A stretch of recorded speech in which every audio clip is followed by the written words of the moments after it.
ఆమేన్. 116వ number పాట పాడుకుందాం.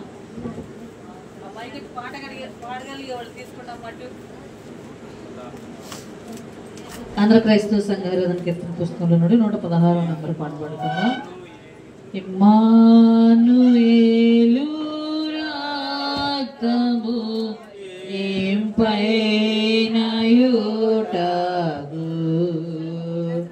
ఓ పాపియందు మున్గుము పాపము పోవును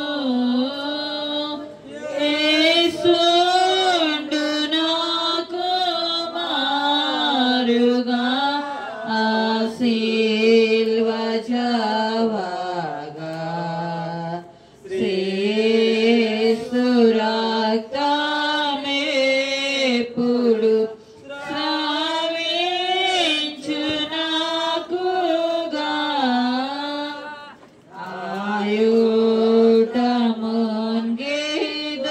ఆయుటముంగిదొంగయు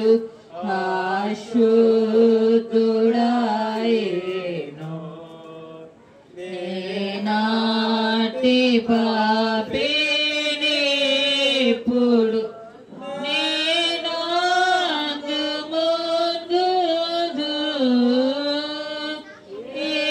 యేసుండు నాకు మారుగా ఆ సిల్వ జవగా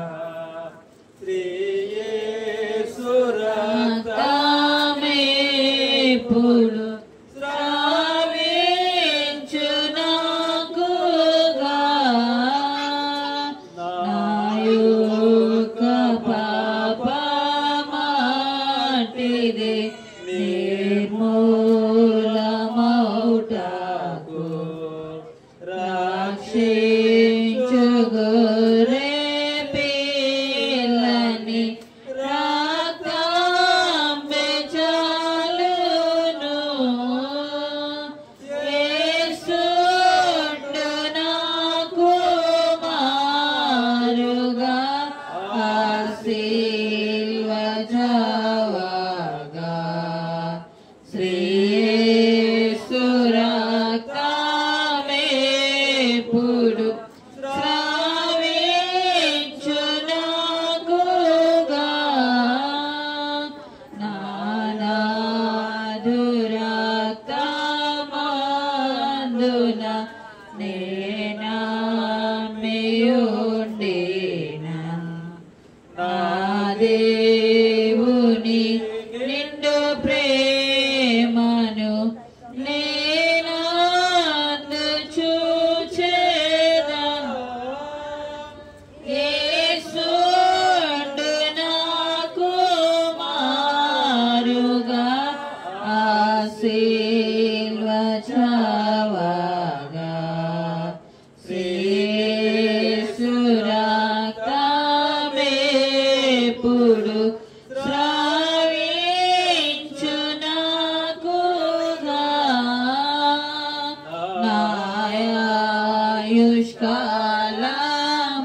నాయుష్కాలమంతటా నా శాంత సంపదే నా క్రీస్తు యొక్క రొమ్మున నా ఘనమిది యేసుండు నాకు మారుగా ఆ సిల్వ జవగా శ్రీ యేసు రక్తమెప్పుడు స్రవించు నాకుగా. తండ్రి యొక్కయు కుమారుని యొక్కయు పరిశుద్ధాత్మ యొక్కయు నామమున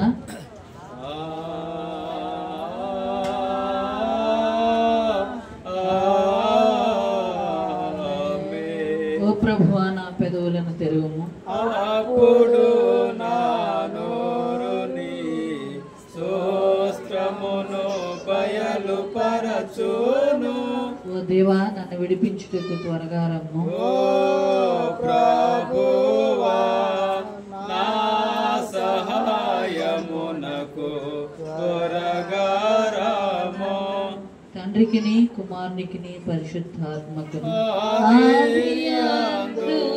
ఇప్పుడెల్లప్పుడు యుగ యుగములందుండునట్లు మహిమ కలుగుగాక.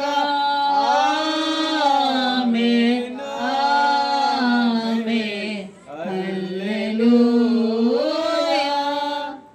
ఈ దినమున కొరకు ఏర్పాటు చేయబడిన ఉత్తర ప్రత్యుత్తర వాక్య భాగాన్ని చదువుకుందాం. 100వ సంకీర్తన.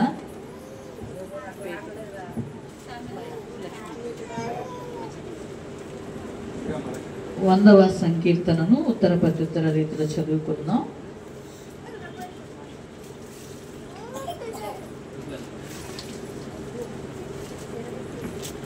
వందవ సంకీర్తనను ఉత్తర ప్రత్యుత్తర రీతిలో చదువుకుందాం. సమస్త దేశములారా యెహోవాకు ఉత్సాహధ్వని చేయుడి.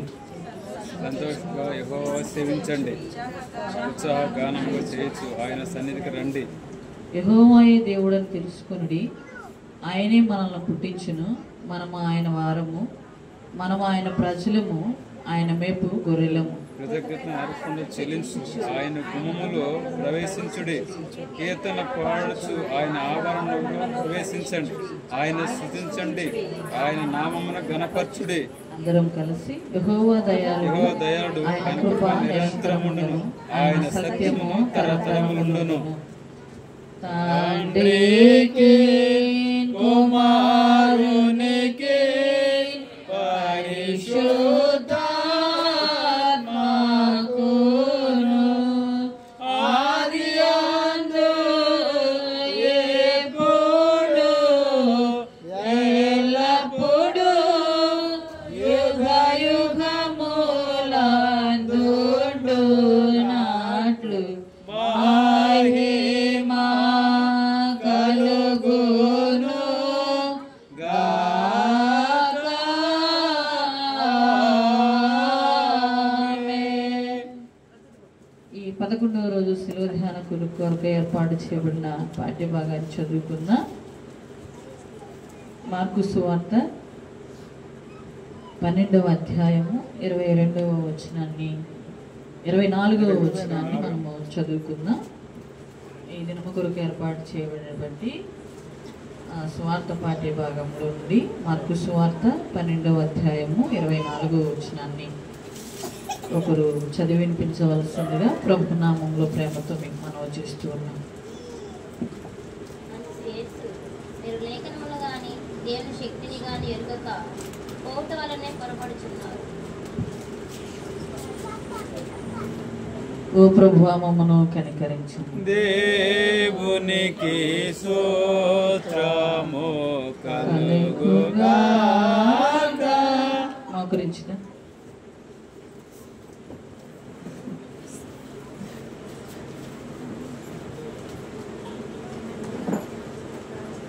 మోకరించుదాం, ప్రార్థన చేద్దాం. ఘనమైన మా దేవ, మీ దివ్యమైన పాదములకు వందనాలు.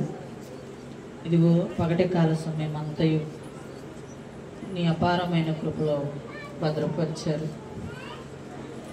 క్షేమంనిచ్చారు, ఆరోగ్యంనిచ్చారు, ఆయుష్నిచ్చారు, సజీవ లెక్కలో ఉంచారు. అందుని బట్టి మీకు వందనాలు. ఈ 11వ రోజు శిలువ ధ్యాన కుడికిలో ఇప్పటి వరకు పాటల ద్వారా, ఆరాధన ద్వారా మీరు మహిమ పొందుకొని ఉన్న నీ గొప్ప ప్రేమ కొరకే వందనాలు. ఘనమైన మా దేవ, ఇదిగో ఈ రాత్రి వేళ నీ దివ్య సముఖంలోకి వచ్చి ఉన్నాం. మీ శిలువ యొద్దకు మేము వచ్చి ఉన్నాం. మీ శిలువ శక్తిని మేమందరము పొందుకొనడానికి సహాయం దయచేయండి. నోరు తెరుద్దాం.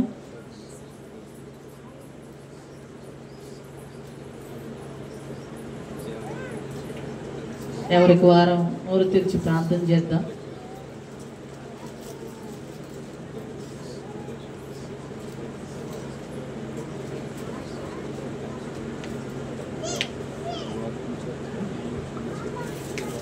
మా మీద నీకు ఎంత గొప్ప ప్రేమయ్యా.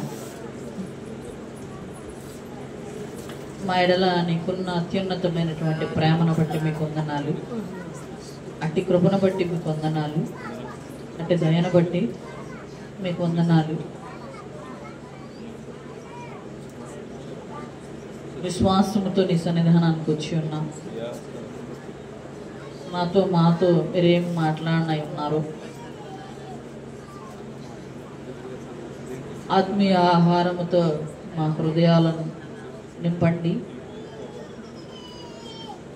నీ బలము ద్వారా అద్భుతమైన కార్యాలు మేము కనులారా చూచినట్లుగా నీ యొక్క సహాయాన్ని అందించండి. నీ కృపలో మమ్మల్ని అందరినీ మీరు బలపరచండి. చంటి బిడ్డలు మొదలుకొని వృద్ధాప్యంలో ఉన్నవారు మా ప్రియ తల్లుల వరకు తండ్రుల వరకు మీరు సంరక్షించండి. ఈ సమయంలో ఎవరైనా బలహీనులుగా ఉంటే నీ బిడ్డలను మీరు ముట్టండి, తాకండి, స్వస్థపరచండి. ఈ రోజు నుంచి 10th క్లాస్ బిడ్డలు ఎగ్జామ్స్ రాస్తూ ఉన్నారు ప్రభా. వారి ఎగ్జామ్స్లో వారికి మీరు తోడుగా ఉండండి. నీ క్షేమాన్ని వారికి మీరు దయచేయండి. మేము ఏదైతే అడిగి ఉన్నామో అది పొందుకునేటువంటి ధన్యత మా అందరికీ మీరు దయచేసి వాక్య స్వరూపి మాతో మీరు మాట్లాడి ముచ్చటించి మహిమ మీరు పొందుకునమని కృపలో ఆశీర్వదించమని యేసు నామంలో అడిగి ప్రార్థిస్తూ ఉన్నాం పరమ తండ్రి. ఆమేన్.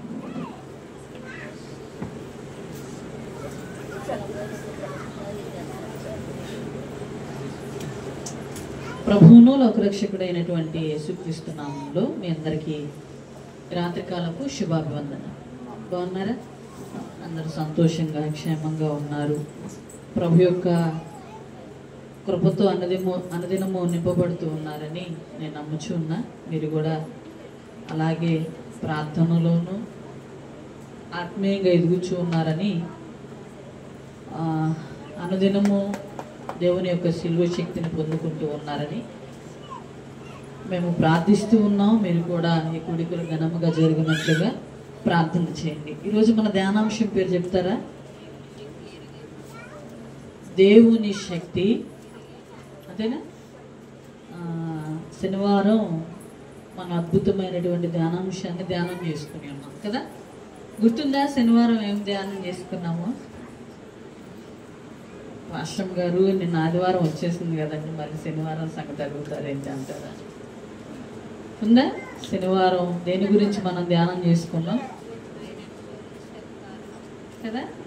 ఎన్ని కారణాలు ఉన్నాయి, ఎలాగో ఎవరెవరు శోధించారో చూసాం కదా. ఒకవేళ మనం కూడా మాటల ద్వారా, తిరుగుబాటు చేయడం ద్వారా, అతిక్రమములు చేయడం ద్వారా దేవుని శోధిస్తూ ఉన్నామేమో మనలో మనం పరిశీలన చేసుకోవాలని ఆ రోజు ఆ వర్తమానాన్ని అలాగే ముగించేసాం.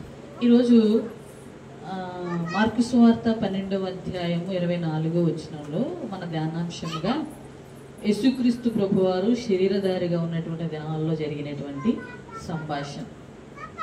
పైన మీరు గమనిస్తే శాస్త్రులు, పరిసయ్యులు, సద్దూకయ్యులు అనేటువంటి వాళ్ళు ప్రతిసారి యేసు ప్రభు వారిని ఏదో ఒక రకంగా ఇబ్బంది పెడుతూ శోధిస్తూ వస్తూ ఉన్నారు. 24వ వచనంలోకి వచ్చేటప్పటికి యేసుక్రీస్తు ప్రభు వారు అంటారు, దేవుని లేఖనములో కానీ ఆయన శక్తిని కానీ మీరు ఇంకా ఎరిగి ఉండలేదని. నేను ఈ రాత్రి అంటాను, నిజంగా దేవుని శక్తిని మనం ఎరిగి ఉన్నామా? ఒక చిన్న సాక్ష్యాన్ని నేను మీ ఎదుట పెట్టి ఈరోజు మన ధ్యానాంశంలోకి వెళ్ళిపోతాం. మన సంఘంలో జరిగిన అద్భుతాలు అవి. మనం ఉపవాస కోడికల ద్వారా కానీ, 40 days ప్రేయర్స్ ద్వారా కానీ మన సంఘంలో జరిగిన అద్భుతాల గురించే నేను ఈరోజు మధ్యాహ్నం ఈ యొక్క లేఖన భాగాన్ని చదువుతా. నిజంగా దేవుని శక్తి ఎరిగి ఉన్నావా అంటే, దేవుని శక్తి ఎరిగి ఉండి కూడా దేవుని సముఖంలో మనం ఏం లేకపోతున్నాం అంటే సాక్ష్యం ఇవ్వలేకపోతా ఉన్నాం.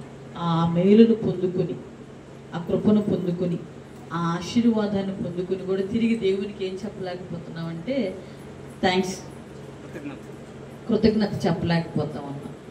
ఎందుకు నేను కృతజ్ఞత చెప్పలేకపోతా ఉన్నామంటే మీరు గమనించండి, మన సంఘంలోనే జరిగినటువంటి అద్భుతాలు అని చెప్పాను, నాకే ఆశ్చర్యకార్యాలు అని చెప్పాను.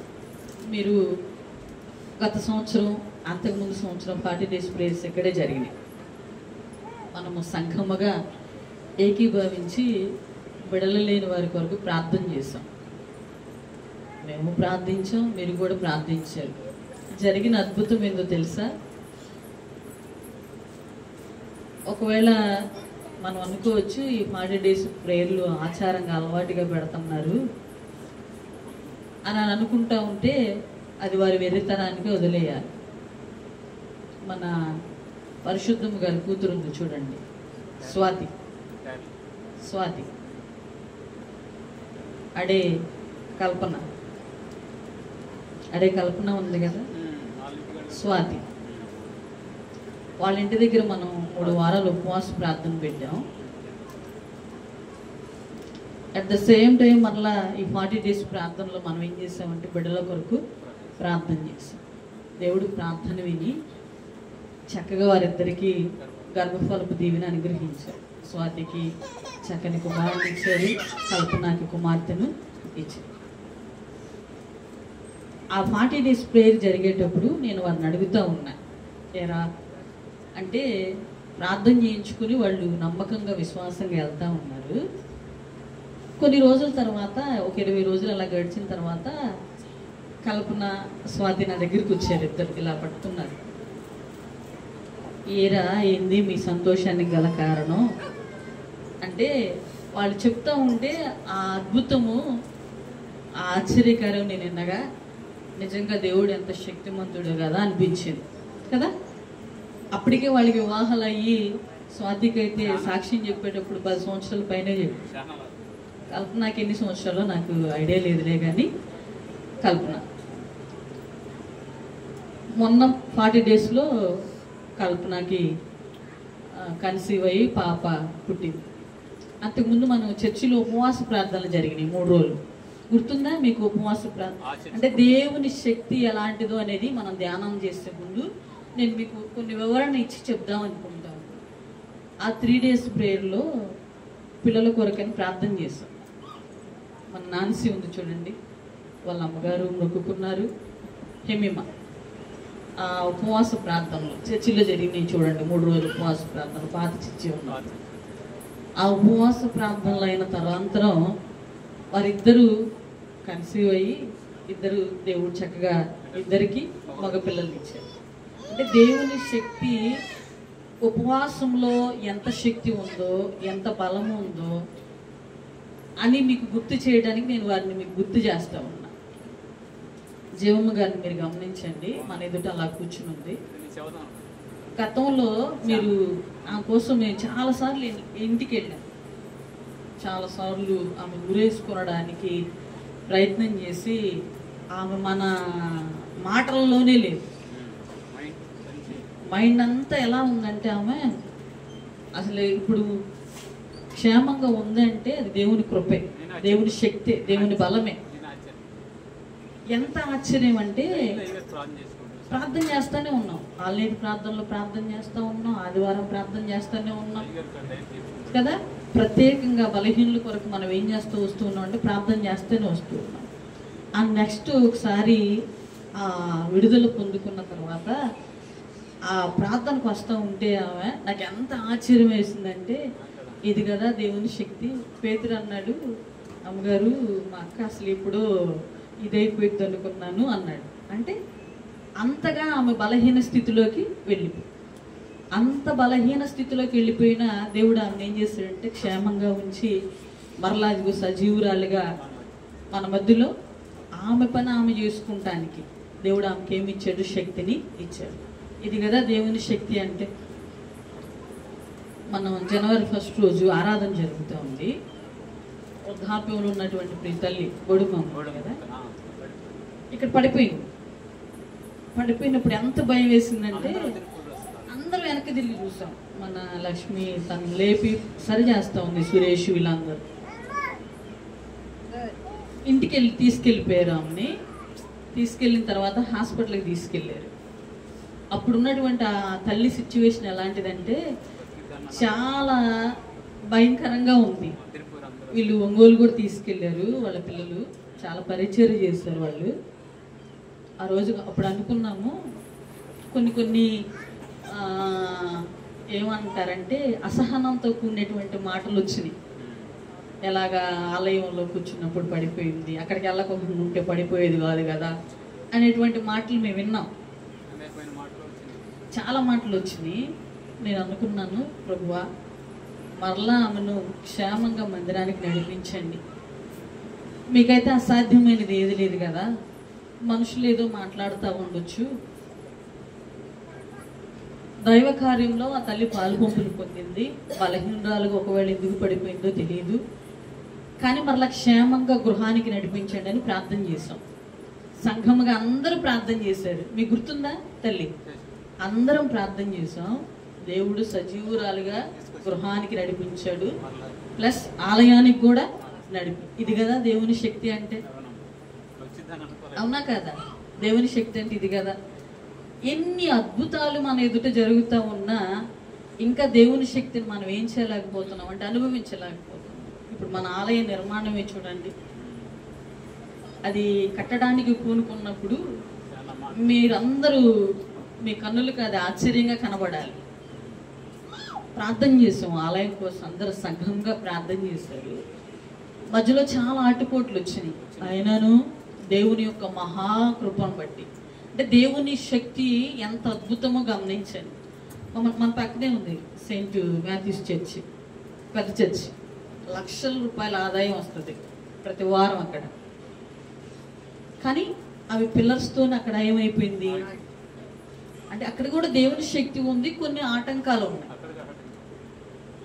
ఆటంకాలు ఏమీ లేకుండా ఇంత ఘనమైన కార్యం జరిగిందంటే దేవుని శక్తి కదా. మరి ఎందుకని ఇన్ని దేవుని మేళ్ళు పొందుకుని దేవుని దగ్గర సాక్షి రూపంలో మనం వెల్లడి చేయలేకపోతా ఉన్నాం? మన ఆడే మోషే గారి కుమారుడు ఉన్నాడు చూడండి, ఎలీషా జేసన్ వాళ్ళ తమ్ముడు. ఆ పిల్లవాడు కూడా ఎలా ఉన్నాడంటే గతంలో చాలా భయంకరమైనటువంటి పరిస్థితుల్లో ఉన్నాడు. ఒకసారి 11 గంటల టైంలో అయ్యగారు నేను వెళ్ళి ప్రార్థన చేసి వచ్చాం. అలా 3 రోజులు 4 రోజులు వెళ్ళేసి వచ్చాం. దేవుని మహాకృప బట్టి మరలా ఆ కుమారుడు ఆ చీకటి బంధకాల నుండి విడుదల పొందుకుని క్షేమంగా తన పని తను చేసుకోగలుగుతున్నాడు. ఇన్ని అద్భుతాలు, ఇన్ని గొప్ప కార్యాలు మనకు జరుగుతూ ఉండగా మీరు నమ్మరా? విశ్వాసం లేదా దేవుని శక్తి మీద మీకు? ఏదైనా చేయడానికి దేవుడు సర్వసామర్థ్యము కలిగినటువంటి దేవుడు. ఎందుకు ఇవి నేను మీ ఎదుట పెడుతూ ఉన్నానంటే, మన మిక్కిలి చిట్టిబాబు గారి కూతురు చూడండి అనిల, 2 పాపలు పుట్టారు. ప్రతిరోజు నేను అక్కడ కూర్చుని మాట్లాడుతూ ఉంటాను అనిలతో. మళ్ళీ ప్రెగ్నెన్సీ అయిన కాడ నుంచి అమ్మగారు మళ్ళీ పాప పుడితే ఏం చేయాలి, మళ్ళీ పాప పుడితే ఏం చేయాలని. లేదు లేరా, దేవుడు మరలా బాబునిస్తాడు, నమ్ము, విశ్వాసం ఉండు, మేము కూడా ప్రార్థన చేస్తామని సంఘంగా ప్రార్థన చేస్తాం. తను డెలివరీకి వెళ్ళేటప్పుడు కూడా చాలా టెన్షన్, అంటే రేపు పొద్దున డెలివరీకి వెళ్ళిద్దాన్ని, ఈ రాత్రి కూడా ఆ పిల్ల ఏమవుతుంది భయపడతా ఉంది. అంటే మళ్ళీ ఆడపిల్ల పుడితే నా పరిస్థితి ఏంటి అని. లేదు లేరా, బాబు పుడతాడులే వెళ్ళిరా అంటే, తిరిగి హాస్పిటల్ నుండి ఆ పిల్ల వచ్చిన తర్వాత ఆ పిల్ల మాటల్లో ఉన్న సంతోషాన్ని, ఎంత సంతోషమో అది అనుభవించి నా పాపకే తెలుసు, చూసిన మనకే తెలుసు. ఇది కదా అద్భుతం, ఇది కదా దేవుని శక్తి. నేను అంటాను, నమ్మండి, విశ్వాసంతో రండి ఈ 40 days ప్రేయర్లకు. దేవుని శక్తిని సమృద్ధిగా మనం అందరం ఏం చేయాలంటే అనుభవించాలి. ఇప్పుడు వీరందరి జీవితాల్లో చేసినటువంటి అద్భుతము మన జీవితాల్లో చేయడా? అలా శక్తిమంతుడు కాదా? చాలా ఉన్నాయి చెప్పడానికి. పేతురు కుమార్తె బలహీనురాలుగా ఉన్నప్పుడు ప్రార్థన చేస్తాం. ఆ పాప అయితే ఎలా ఉందంటే, నేను వెళ్ళినప్పుడు చాలా భయంకరంగా ఉంది. కూర్చోడానికి కూడా శక్తి లేదు. ఇది అంతా ఎలా సాధ్యం అంటే, ప్రార్థన ద్వారానే దేవుని శక్తి వారి జీవితాల్లో ఏం చేస్తుందంటే ప్రభావితము చేస్తారు. ఇప్పుడు అక్కడ ఉన్నటువంటి సద్దుకాయలతో యేసుక్రీస్తు ప్రభు వారు అంటా ఉన్నాడు, మీరు లేఖనములను కానీ దేవుని శక్తిని కానీ ఎరగక ఉన్నారు అన్నాడు. అంటే ఎరిగితే కనులార వాటిని చూస్తే అనుభవిస్తే వేరుగా మాట్లాడన్నా నాకు ఈ 40 days ప్రార్థనల గురించి. వీరందరూ ఎక్కడ పొందుకున్నారు తెలుసా? ఈ ఉపవాస ప్రార్థనలోనే అద్భుతాలు పొందుకున్నారు నేను చెప్పిన వాళ్ళందరూ. వీళ్ళందరూ బయట వాళ్ళు ఎవరే కాదు, మన సంఘంలో చాలా ఉన్నాయి ఇంకా చెప్పడానికి. కానీ మరలా వర్తమానం చెప్పలేదు అనుకోండి, ఈరోజు అద్భుతాలతోనే జరిగిపోయింది అనుకోవచ్చు. ఎందుకంటే దేవుని శక్తిని గురించి మీకు వివరిస్తా ఈ మనకు జరిగినటువంటి అద్భుతాల గురించి నేను మీకు చెప్తాను. నేను అంటాను, ఆయన శక్తి ఎంత ఉన్నతమో, ఆయన ప్రభావం ఎంత ఉన్నతమో, ఆయన మనల్ని తాకే విషయంలో ఎంత బలంగా తాగుతాడో, ఆయన మనల్ని ప్రేమించే విషయంలో ఎంత బలంగా ప్రేమిస్తాడో, ఆయన శక్తినిచ్చే విషయంలో ఎంత బలమైనటువంటి శక్తిని ఇస్తాడో ప్రార్థన ద్వారా, ఈ ఉపవాస ప్రార్థనల ద్వారా మనం ఏం చేయాలంటే వాటిని పొందుకోవాలి. దానిలో నేను అంటాను, మొదటిగా శక్తినిచ్చేటువంటి సర్వసామర్థ్యం కలిగినటువంటి దేవుడు అని మొదటిగా నేను మీకు చెప్తా ఉన్నా. ఆదికాండ గ్రంథము 17వ అధ్యాయం. ఆదికాండ గ్రంథము 17వ అధ్యాయము. ఆదికాండ గ్రంథము 17వ అధ్యాయము మొదటి వచనాన్ని మనం చదువుకుందాం. అబ్రాము 99 ఏండ్ల వాడైనప్పుడు యెహోవా అతనికి ప్రత్యక్షమై, నేను సర్వశక్తి కలిగిన దేవుడు అంటే ఇందాక మన ధ్యానాంశం ఏంటి? దేవుని శక్తిని ఎరుగక ఉన్నారా అన్నాడు కదా. ఇప్పుడు అబ్రహాముతో దేవుడు అంటూ ఉన్నాడు, అబ్రహాముకు ప్రత్యక్షమై నేను ఏమి కలిగినటువంటి దేవుడును? సర్వశక్తి కలిగినటువంటి దేవుడు అని అంటాను. ఈ మాట ద్వారా దేవుని శక్తి ఎలాంటిదో తెలుసా? నిబంధన ద్వారా అబ్రహాముకు తన శక్తిని తెలియచేసినటువంటి దేవుడు. ఎందుకు నిబంధన అంటూ ఉన్నానంటే 2వ వచనంలో మీరు గమనించండి, నాకును నీకును మధ్య నా నిబంధనను నియమించి నేను అత్యధికముగా అభివృద్ధి పొందించేదనని అతనితో చెప్పాను. దేవుని యొక్క శక్తిని అబ్రహాముకు తెలియచేయాలి అనుకున్నప్పుడు దేవుడే తన శక్తి సామర్థ్యాలు ఎలాంటివో తెలియచేస్తూ, నేను ఏం కలిగినటువంటి దేవుడు అంటే సర్వశక్తి కలిగినటువంటి దేవుడును అంటూ ఉన్నాడు. అంటే అబ్రహాముకి అప్పటికి ఎన్ని సంవత్సరాలు అంటే 99 ఏళ్ళు. ఇప్పుడు అక్కడ అబ్రహాముకి ఏం కావాల్సి ఉంది? బిడ్డలు కావాల్సి ఉంది. దేవుడేమో అబ్రహాముతో నిబంధన చేశాడు, నీ గర్భవాసం నేను నీకేమిస్తాను? పిల్లల్ని ఇస్తాను అని. వయసు చూస్తేనేమో 99 సంవత్సరాలు ఉన్నాయి. దేవుని వాగ్దానం చూస్తేనేమో అబ్రహాము కూడా నమ్మలేనంత పరిస్థితుల్లో ఉన్నాడు కదా. అబ్రహాం అంటాడు, ఏమి ఇచ్చినా ఏమి ప్రభువా, నాకేమి లేరు, బిడ్డలు లేరు అంటాడు. నేను అంటాను, నిబంధన ద్వారా తన శక్తిని, తన ప్రభావాన్ని, తన మాటలో ఉన్న మాధుర్యాన్ని అబ్రహాముకి, శారమ్మకి ఏం చేయాలనుకున్నాడంటే దేవుడు తెలియచేయాలనుకున్నాడు. ఈ 17వ అధ్యాయం మీరు గమనిస్తే కింద చదువుకుంటా వస్తా ఉంటే అబ్రహాము కూడా ఇంత ముసలివాడినైనా నాకు పిల్లలు కలుగుతాడా అన్నాడు. శారమ్మ కూడా సేమ్ అదే విధంగా నవ్వింది. దేవుడు అంటాడు 18వ అధ్యాయంలో, యెహోవా నాకు అసాధ్యమైనది ఏదైనా ఉన్నదా అంటే మన దేవుడు ఎలాంటి దేవుడు అంటే సర్వ సామర్థ్యము కలిగినటువంటి దేవుడు, సర్వశక్తి కలిగినటువంటి దేవుడు, అసాధ్యమైన కార్యాలను సుసాధ్యము చేయడానికి శక్తిమంతుడు.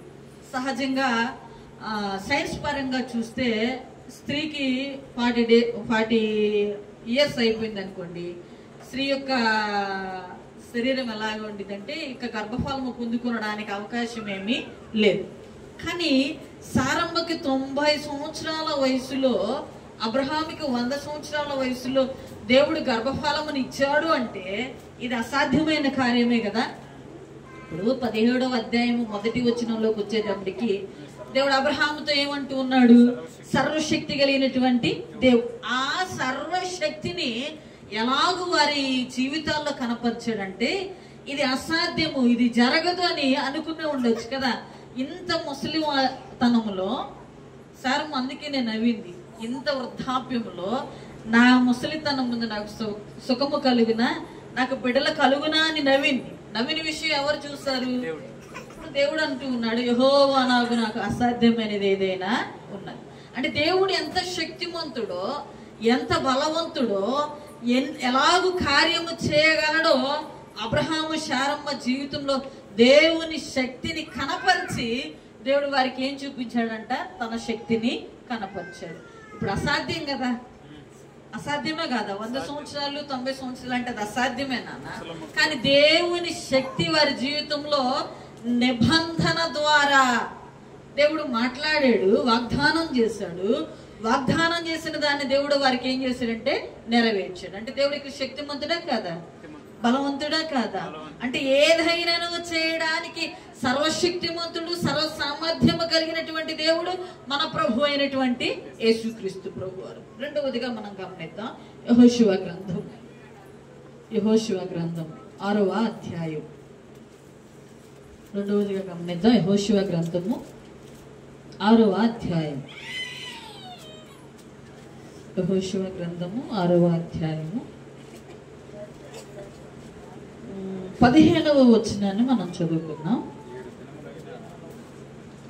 6వ అధ్యాయం 7వ దినమున వారు ఉదయమున చీకటితోనే లేచి 7 మారులు ఆ ప్రకారముగానే పట్టణము చుట్టూ తిరిగి ఆ దినమున మాత్రమే వారు 7 మారులు పట్టణము చుట్టూ తిరిగి 7వ మారు యాజకులు బూరలు ఊదగా యెహోషువ జనులకు ఎలాగూ ఆజ్ఞయించెను, కేకలు వేయుడి, యెహోవా ఈ పట్టణమును మీకేం చేసి ఉన్నాడు?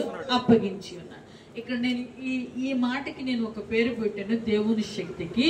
స్తుతించుటలో దేవుని శక్తిని మనం ఇక్కడ చూడగలుగుతున్నాం. ఇందాకేమో నిబంధన ద్వారా దేవుని శక్తి ఎలాంటిదో, దేవుని ప్రభావం ఎలాంటిదో, ఆయన ఎలాంటి సర్వసామర్థ్యము కలిగినటువంటి దేవుడు అబ్రహాముకి శారముకి తెలియజేశాడు. ఇక్కడేమో ఎవరిని మనం చూస్తూ ఉన్నామంటే ఇశ్రాయేలు యొక్క ప్రజలను మనం చూస్తూ ఉన్నాం. వారికి ఉన్నటువంటి గొప్ప సమస్య ఏంటంటే యెరికో పట్టణంలోకి వారు ఏం చేయాలి? ప్రవేశించి వెళ్ళాలి. ఆ పట్టణంలోకి వెళ్ళాలంటే ఆ యెరికో గోడలు ఎలాంటివంటే బహుబలమైనవి. 7 ఏనుగులు వచ్చి ఒకేసారి ఆ గోడను నెట్టినా అవి పడిపోనంత బలమైనటువంటి గట్టి గోడలు. కానీ వీరికి జరిగినటువంటి అద్భుతం ఏందో తెలుసా? వీరిలో దేవుని శక్తి ఎలాగ ప్రభావం చూపిందో తెలుసా? వాళ్ళు మొదటి రోజు ఒకసారి తిరిగారు, రెండవ రోజు ఒకసారి తిరిగారు, అలాగా 6 రోజులు ఒక్కొక్కసారి తిరుగుతా వచ్చారు ఆ పట్టణం చుట్టూ. 7వ రోజు మాత్రం 7 మారులు ఆ పట్టణం చుట్టూ తిరిగి వచ్చారు. ఇప్పుడు ఆ పట్టణం చుట్టూ తిరిగి వచ్చిన తర్వాత యాజకులు ఆ పట్టణం కొరకు ఏం చేశారంటే గట్టిగా బోరులు ఊదగా, అంటే ఆ స్తుతుల ధ్వని ద్వారా ఆ యెరికో గోడలు ఏమైపోయినాయి అంట?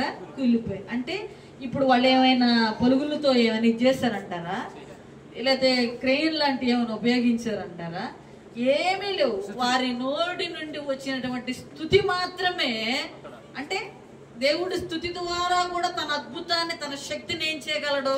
కనపరచగలడు. అంటే దేవుని శక్తి ఇశ్రాయేలు యొక్క ప్రజల ఎంత బలముగా ఉందో చూడండి నాన్న. వారు చేసిన పని ఏంటి? నమ్మకంగా, విశ్వాసంగా ఆ పాలెం చుట్టూ 7 మారులు తిరిగారు. ఇప్పుడు ఆ బూరల శబ్దము అలాగ వినబడుతూ ఉండగా దేవుని యొక్క మహాశక్తి ఆ స్థుతిలో నుండి వచ్చి ఆ గోడలను అలాగే ఏం చేసింది? కూల్చివేసింది. అంటే నేను అంటాను, స్తుతి ద్వారా కూడా దేవుడు తన అద్భుతమైనటువంటి శక్తిని మన ఎడల కనపరచగలడు. ఇప్పుడు ఎందుకు కనపరచగలడు అంటూ ఉన్నానంటే, రాత్రి వేళ పౌరుషుల్లో దేవుణ్ణి ఏం చేశారు? అర్ధరాత్రి వేళ స్తుతించారు. స్తుతిలో వారికి ఏం కనబడింది చెప్పండి?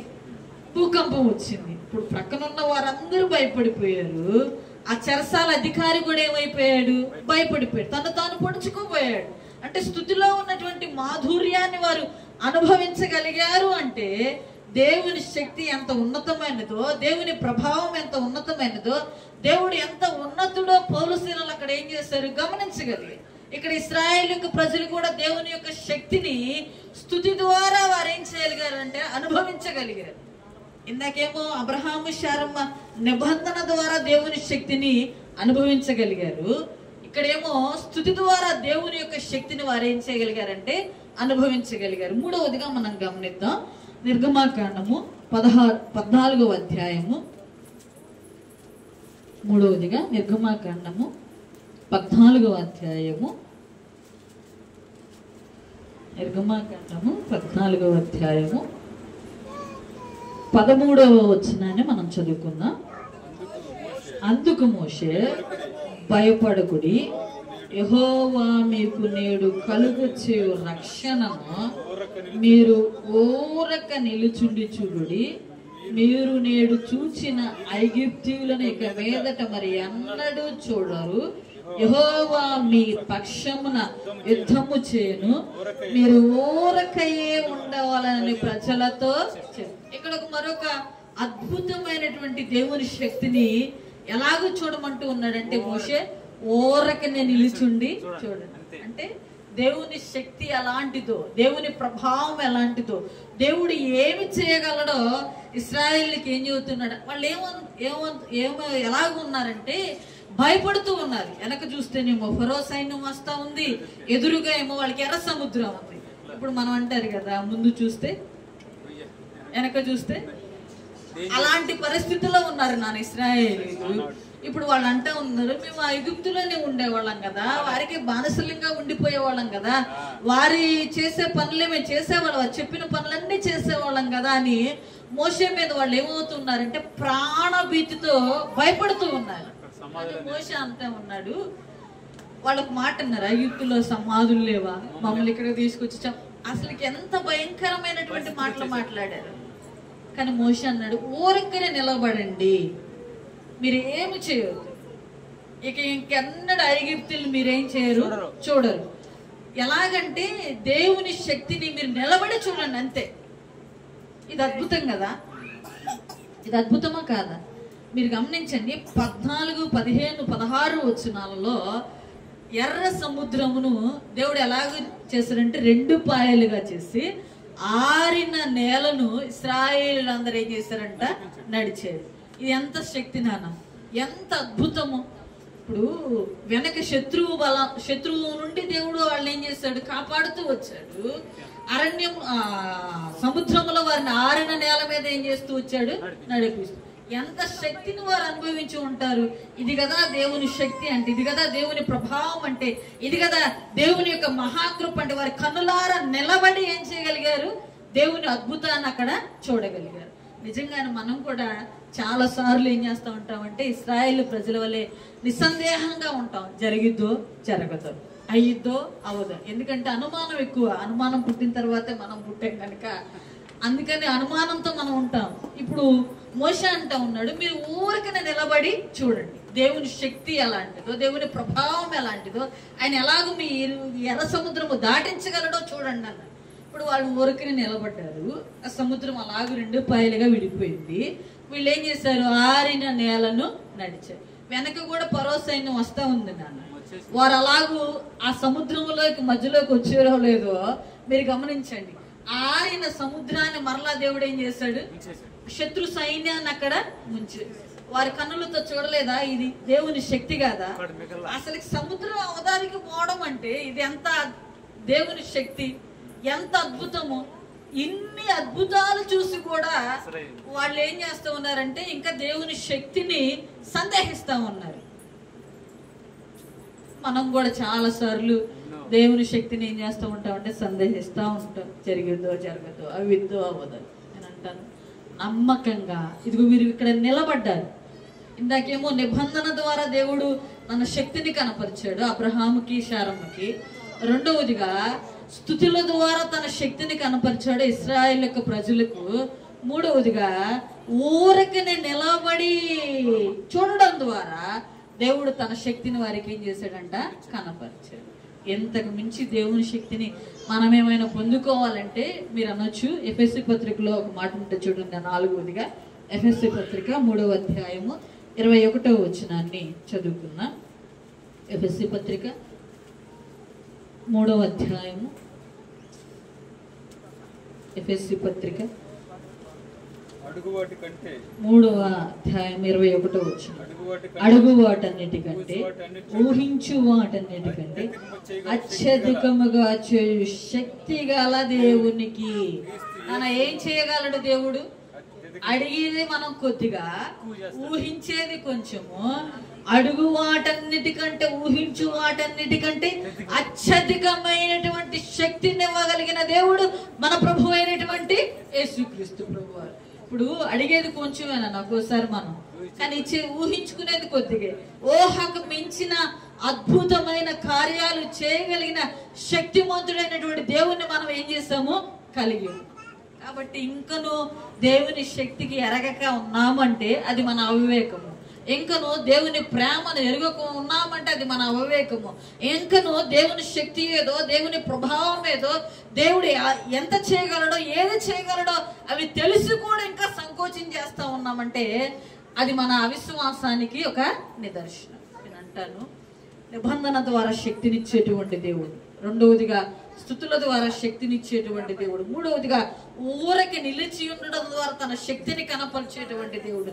నాలుగవదిగా అడిగేదానికంటే ఊహించే వాటికంటే అత్యధికమైనటువంటి ఆ శక్తిని మన ఎడల కనపరిచేటువంటి దేవుడు. ఫైనల్గా కూడా చదువుకుని ముగించుకుందాం. యెహెజ్కేలు గ్రంథం ఇదొకటే చదువుకుని ముగించుకుందాం, సమయం అయిపోతా ఉంది కనుక. యెహెజ్కేలు గ్రంథము 37వ అధ్యాయము. ఇక్కడ నేను ఒక మాటను మీకు తెలియజేస్తే, ఈ అధ్యాయాన్ని ఇంటికి వెళ్ళిన తర్వాత మీరు చదువుకోండి. యెహెజ్కేలుని దేవుడు ఆత్మవశుడిగా తీసుకుని వెళ్ళిపోయి ఒక లోయలోకి తీసుకుని వెళ్ళిపోతాడు. అక్కడ యెహెజ్కేలుని అడుగుతాడు, యెహెజ్కేలు నీకేమి కనబడుతుంది? యెహెజ్కేలు దేవుడికి చెప్తాడు, అయ్యా ఈ లోయలో ఎండిన ఎముకలు కనపడతా ఉన్నాయంటాడు. ఇవి బ్రతకగలవా అంటాడు. ఇవి బ్రతకగలవా అంటే దేవుడు యెహెజ్కేలు యొక్క జీవితాన్ని ఏం చేయాలనుకున్నాడంటే, ఒకసారి గమనిద్దాం యెహెజ్కేలు ఏం చెబుతాడో. ఒకవేళ నా శక్తిని, నా ప్రభావాన్ని, ఇదిగో నేను ఏమి చేయగలను, ఎంత చేయగలనో తెలుసుకుంటాడేమో అనుకుంటే యెహెజ్కేలు దేవునికి ఏమని ప్రత్యుత్తరం ఇచ్చాడంటే, అది నీకే తెలియను ప్రభు అన్నాడు. ఆ మాటకి దేవుడు ఏమన్నాడంటే, నువ్వు వాటిలోకి ఒక ప్రవచన ఆత్మను ఊదు, వాటికి నేనేమి ఇవ్వగలను? జీవాన్ని ఇచ్చి మరలా వాటిని బ్రతికించగలను అంటాడు. అంటే ఎండిన ఎముకలకు సహితము తన జీవాత్మనిచ్చి బ్రతికించగలిగిన శక్తిమంతుడు మన ప్రభు అయినటువంటి యేసుక్రీస్తు. అంత శక్తిమంతుని మనం కలిగి ఉన్నాం నాన్న. లాజరు చనిపోతే దేవుడు లాజరును బ్రతికించలేదా అంటే మరణాన్ని సహితము చెప్పండి కొట్టివేయగలిగిన శక్తిమంతుడు మన ప్రభు అయినటువంటి యేసుక్రీస్తు వారు. ఎంత శక్తిమంతుడిని కలిగి ఉండి మనకి ఏమైనా మేలు జరగకపోతే, అద్భుతము జరగకపోతే మనం ఏమవుతా ఉన్నామంటే నిరుత్సాహంలోకి వెళ్ళిపోతాం. మనం నమ్ముదాం విశ్వాసంతో, ప్రభువా ఇదిగో అబ్రహాము జీవితంలో, శారమ్మ జీవితంలో, ఇశ్రాయేల్ జీవితంలో, ఇదిగో యెహెజ్కేలు జీవితంలో జరిగిన అద్భుతాలు మా జీవితంలో కూడా జరిగించండి, అలాగే మీ కృప చూపించండి అని అడిగి దేవుని యొక్క సముఖంలో దేవుని యొక్క మహాశక్తిని మనం అందరం పొందుకుందాం. అలాగే పొందుకున్నట్లుగా పరిశుద్ధాత్మ దేవుడు మీకు చక్కని సహాయాన్ని అందించునుగాక. లేచి నిలబడదాం. యెహోవాను గానము చేసేదము ఏకముగా మనకు రక్షకుడాయనే, ఆయన మహిమ పాడేదము, ఆయనను వర్ణించెదము, ఆయనే దేవుడు మనకు. ఫరో రథముల సేనలను తన శ్రేష్ఠాధిపతులను, ఫరో రథముల సేనలను తన శ్రేష్ఠాధిపతులను ఎర్ర సముద్రములోన ముంచి వేసెను యెహోవా. యెహోవాను గానము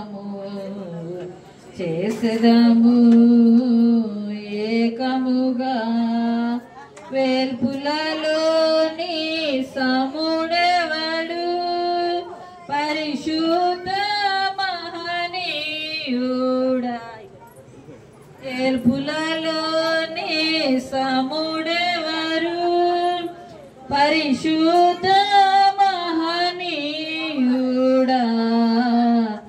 అద్భుతమైన పూచుండా నీ వంటి వారెవరు యెహోవాను గానము చేసెదము ఏకముగా. రెండు చేతుల ఆకాశం ఉన్నటువంటి దేవుని తట్టుకు ఎత్తుదాం. చిన్న ప్రార్థన చేసుకుందాం. గరుడా, నువ్వెంత శక్తిమంతుడో ఎంత బలవంతుడవో ఈ రాత్రి మీరు మాకు తెలియజేసిన నీ గొప్ప ప్రేమ కొరకే వందనాలు. అబ్రహాము శారమ్మ జీవితంలో ఇది అసాధ్యమో అనుకున్నారు, కానీ నీ శక్తిని వారి ఎలా మీరు కనపరిచారు. అద్భుత రీతిలో సర్వశక్తిమంతుడిగా వారి మధ్యలో మీరు ప్రత్యక్షమైన నీ గొప్ప ప్రేమ కొరకే వందనాలు.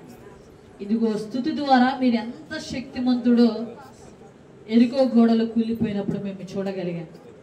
ఇదిగో ప్రభువా, మేము అనుకుంటా ఉన్నాం దీనిని మేము జయించలేము, ఇదిగో మా ఎదుట ఉన్న ఈ కష్టాన్ని భారాన్ని జయించలేము అనుకుంటూ ఉన్నాం. కానీ ఏదైనాను జయించడానికి సర్వశక్తిమంతుడు కనుక మీరు, ఇదిగో మరణమునే జయించి లేచిన శక్తిమంతుడు మీరు కనుక నీ శక్తిని మేము గమనించడానికి సహాయము దయచేయమని ప్రార్థన చేస్తున్నా.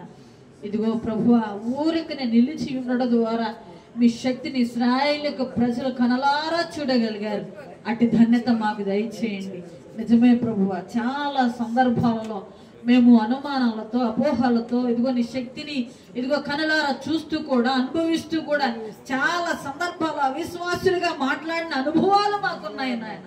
దయతో క్షమించండి, మన్నించండి. ఇదిగో మీరు ఎండిన ఎముకలకు సహితము జీవము ఇవ్వగలిగిన శక్తిమంతుడు అని మేము నమ్మునట్లుగా విశ్వసించినట్లుగా మా ప్రియబిడ్డలందరి యొక్క మనోనేత్రాలు మీరు తెరవమని ప్రార్థన చేస్తున్నా. ఇక్కడ చేతులెత్తి ప్రార్థిస్తూ ఉండగా నాయన, ఆనాడు ఇశ్రాయేలు యొక్క ప్రజలు ఇదిగో మోషే చేతులెత్తి ప్రార్థన చేస్తున్నప్పుడు ఎలాంటి విజయాన్ని వారు పొందుకున్నారో ఆ విజయము మా ప్రియబిడ్డలు పొందుకొనడానికి సహాయం ఇచ్చండి. ఒకవేళ ఇది మాకు కుదరదు, ఇది మా జీవితాలలో అసాధ్యం అనుకుంటూ ఉన్నారేమో, అడుగు వాటన్నిటి కంటే ఊహించు వాటన్నిటి కంటే అత్యధికంగా ఇచ్చే శక్తిమంతుడని అయ్యా మీరు మీ శక్తిని గుర్తెరుగునట్లుగా సహాయం దయచేయమని ప్రార్థన చేస్తూ ఉన్నాం. వచ్చిన ప్రతి బిడ్డను మీరు దీవించండి. రాలేక వెనుకబడి ఉన్న బిడ్డలు మరి ఒక తరుణంలో నీ సముఖంలోకి వచ్చినట్లుగా వారికి మీ ద్వారాలను తెరవమనే ప్రార్థన చేస్తూ అద్భుత రీతిలో ప్రతి కుమారుడు ప్రతి కుమార్తె నీ శక్తిని కనులారా అనుభవించడానికి సహాయము దయచేయండి. చంటి బిడ్డలు మొదలుకుని వృద్ధాప్యంలో ఉన్న మా ప్రియ బిడ్డలందరినీ మీరు దీవించండి, ఆశీర్వదించండి. ఎండలు బహు విపరీతంగా ఉన్నాయి. పగల మేఘస్తంభంగా రాత్రి అగ్నిస్తంభంగా ఇశ్రాయేలు సైన్యాన్ని ఎలాగో సంరక్షిస్తూ వస్తున్నారో అలాంటి కాపుదల మా ప్రియ బిడ్డలందరికీ మీరు దయచేయండి. పని పాటలకు వెళ్ళొచ్చుచున్నారు, నమ్మలేని వాహనాలు వెళ్ళొచ్చుచుండగా నమ్మదగిన దేవుడుగా మీరు మీ సన్నిధి మీ ప్రత్యక్షత మీ బాహుబలము వారికి తోడుగా ఉంచమని ప్రార్థన చేస్తున్నా. ఎవరైతే బలహీనులుగా ఉన్నారో అటు నీ బిడ్డలందరినీ మీరు ముట్టి తాకి స్వస్థపరచమని నీ సముఖంలో సాక్షులుగా నిలబెట్టుకోనమని ఇదిగో ఈ కూడిక ముగించుకుని మా గృహాలకు వెళ్ళబోచుండగా నీ దీవెన నీ ఆశీర్వాదాలతో ప్రతి కుటుంబాన్ని మీరు దీవించమని, ప్రతి కుటుంబాన్ని మీరు ఆశీర్వదించమని, ప్రతి బిడ్డల యొక్క చేతుల రెక్కల కష్టార్జితాన్ని దీవెనకరంగా మీరు మలచమని, మీరెంత శక్తిమంతుడో మేమందరం ఎరిగి ఉండడానికి సహాయము దయచేయమని, కృపలో ఆశీర్వదించమని యేసునామంలో అడిగి ప్రార్థిస్తూ ఉన్నాం పరమ తండ్రి, ఆమేన్. పరలోకమందున్న మా తండ్రి, నీ నామము పరిశుద్ధపరచబడుగాక, నీ రాజ్యం వచ్చునుగాక, నీ చిత్తం పరలోకమందు నెరవేర్చినట్లు భూమి యందు నెరవేరునుగాక. మన ఆహారం మాకు దయచేయండి, మనల అపరాధములు చేసిన వారిని మేము క్షమించి ఉన్న ప్రకారం మా అపరాధం క్షమించాము. మరి శోధనలో నుండి ఏకాదశిని తప్పించాము. రాజ్యం శక్తి మహిమయు నిరంతరం నువ్వు ఉన్నావు తండ్రి, ఆమేన్. తండ్రి అయిన దేవుని ప్రేమ, కుమారుడైనటువంటి యేసుక్రీస్తు కృప, పరిశుద్ధాత్మని యొక్క నిత్య సన్నిధి నిత్య సహవాసం చేరుకున్న మనందరికీ సకల పరిశుద్ధులకు ఆయన మహాకృప తోడేండి నడిపించునుగాక, ఆమేన్. తండ్రికి సుతునికి పరిశుద్ధాత్మకును కలుగుగాక, మహిమ తరగక సదా యుగాయుగములకును కలుగునా. ఆమేన్. మీ అందరికీ వందనాలు. దేవుడు మిమ్మల్ని దీవించిన గాక. రేపు సాయంకాలం కలుసుకుందాం.